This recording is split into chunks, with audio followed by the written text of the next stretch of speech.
Hi, let's look at this question from the 2019 O-Level Maths paper. This is question 4B.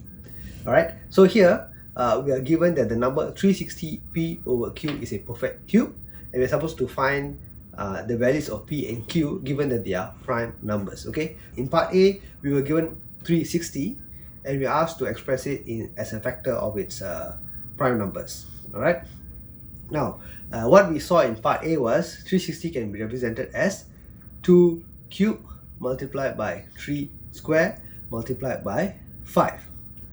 Okay, and we are now given that this number 360p over q is a perfect cube. Now, in order for a number to be a perfect cube, okay, what is the criteria? The criteria is that all its prime factors must also have powers that are multiples of 3. Alright, so that important criteria must be fulfilled. Now let's look at this number here.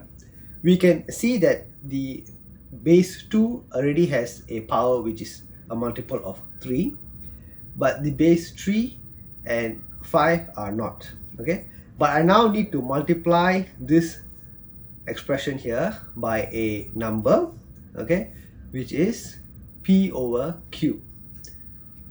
Alright, now what can I use for p and q? Alright, the objective is I want this expression to be based on prime factors with powers that are multiples of 3.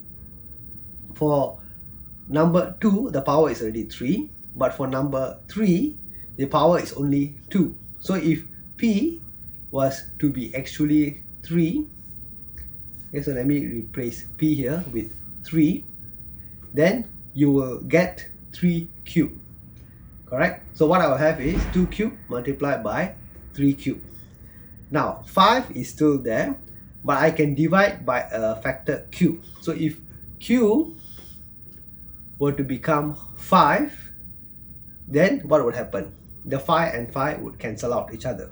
Correct? So the expression here would then be written as 2 cubed multiplied by 3 cubed. Okay, as you can see that since both the numbers are prime factors raised to powers that are multiples of 3, then this expression 360p over q is now a perfect cube. Alright, so with that we can conclude that the value for p is supposed to be 3 and the value for q is supposed to be 5. Okay, so again, for this question, we must understand the thinking process very well, that for a number to be a perfect cube, the prime factors must also have powers that are multiples of 3.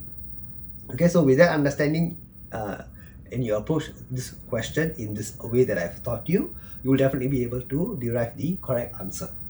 Alright, thank you for watching, and I'll see you in my next video. Thank you. Bye.